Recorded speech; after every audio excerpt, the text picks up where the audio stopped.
YT, plug lang natin muna. Dito niya makikita yung mga beads na related. Then yung FB page. Bahala ka dyan. Hindi ko alam kung kaya ko yan. Sige, try mo. Lagay mo. Tingnan ko kung kaya ko. So, yun. Oblique triangles.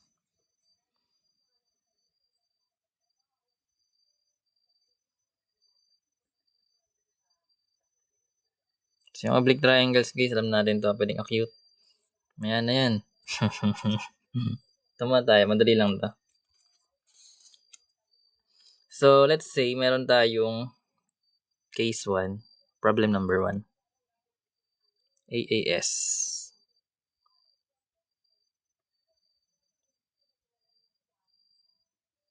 So, ibig sabihin, dalawang angle tapos side, no? Angle, side. And let's say, meron tayong angle A. Angle A. Measure ng angle A, which is 40 degrees. And yung measure, let's say, ng angle B is 60 degrees. Then, yung side C is 12 centimeter. So, find the remaining sides and angles. Y. Ano yan, same? So, yun. Drawing muna syempre bago i-plug, no? Diba? Lagi naman ganun eh. So, find the missing sipag mag-encode niya. So, find the missing angles and sides. Madali lang. Tulog na kasi, ano na yun.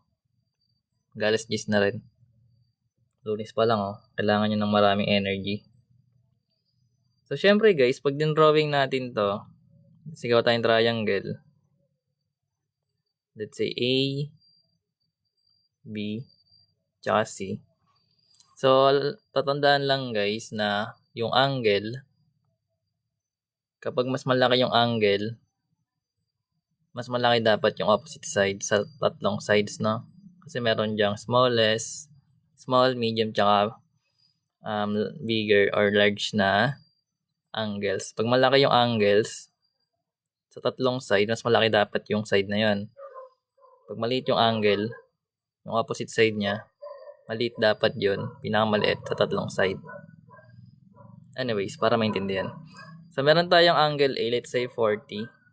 So, disregard nyo na yung, yung size ng triangle, pero mag-base tayo sa nakalagay na markings. So, meron tayong angle A which is 40 degrees. Then, yung B natin, that is 60. Then, yung angle C, opposite yun guys, which is 12 centimeter. Yan. So, syempre, para makuha natin yung missing angle, yung angle C, ay yung pinakamadali to find the measure of angle C, diba? Kasi kailangan lang natin i-subtract yung dalawang angles sa 180. So, magkakaroon tayo ng 180 degrees minus yung 40 degrees natin plus yung 60 degrees.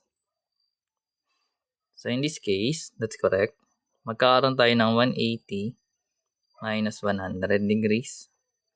Wherein yung measure ng angle C natin is 80 degrees. Ayun, gets yun. Madali lang yun eh. Measure ng interior angle is 180, diba? So, nakuha na natin to agad. So, this is 80. Do mentally kaya yan. Next, proceed tayo sa mga sides. So, pwede natin unahin yung side B or yung side A na missing na. So, syempre, gagamitan natin to ng sine law. And given naman yung angle, tsaka yung opposite na isa, madali na yun, no? So, rewrite lang natin. So, ito yung triangle. Ayusin natin yung triangle para ma-visualize ng maayos. So, let's say, something like that. So, meron tayong ABC. So, yung C natin guys is 80. So, yung longest side. Then, yung Angle na yun na 80. Kasi sa side natin, ito 60 siya. Ay 40 pala. Then ito yung 60. Sabi sabihin guys, ito sabi ko kanina. Kapag yung mga angles mo, syempre magkakaiba yan, di ba? Then, yung 80 degrees natin, yung opposite side niya is 12. Ibig sabihin, yung side na makukuha natin sa side B, tsaka sa side A, is smaller yung mga sides nun.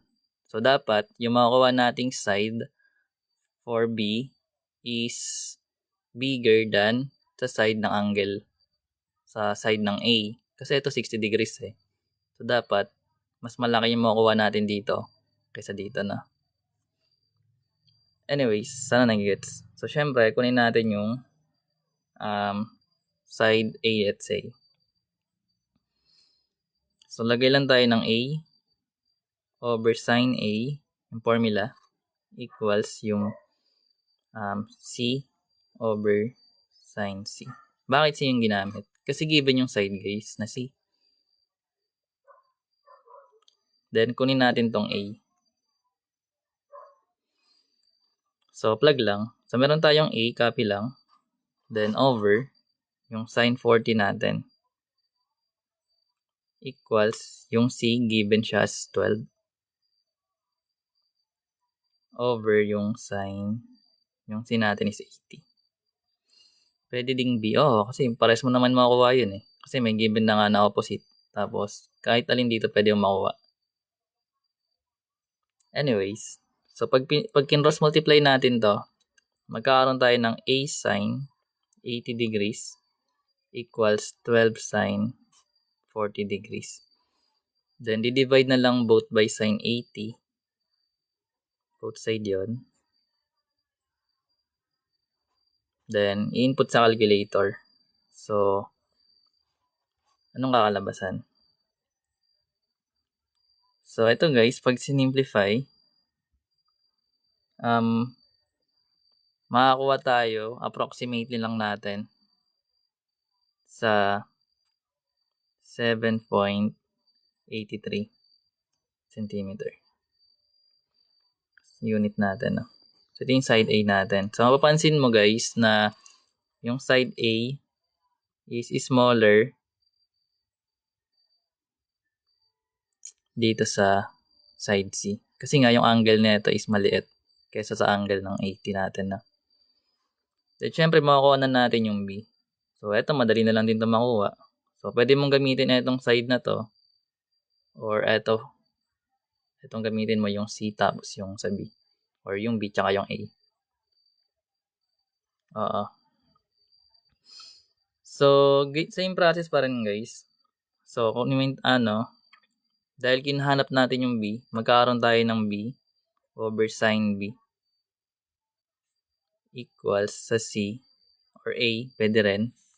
Pero, A na lang ulit natin na gamitin. So, magkakaroon tayo ng A. Ay, hindi. C na lang. Kasi buo. So, pwede rin yung A. C over sin C. So, sa case na to guys, plug lang natin. So, yung B, copy. Then, yung sin B, that is 60. So, magiging 60 degrees. Galing dito. Equals yung C natin na 12 over yung sin C na 80. Then, syempre, cross multiply ulit.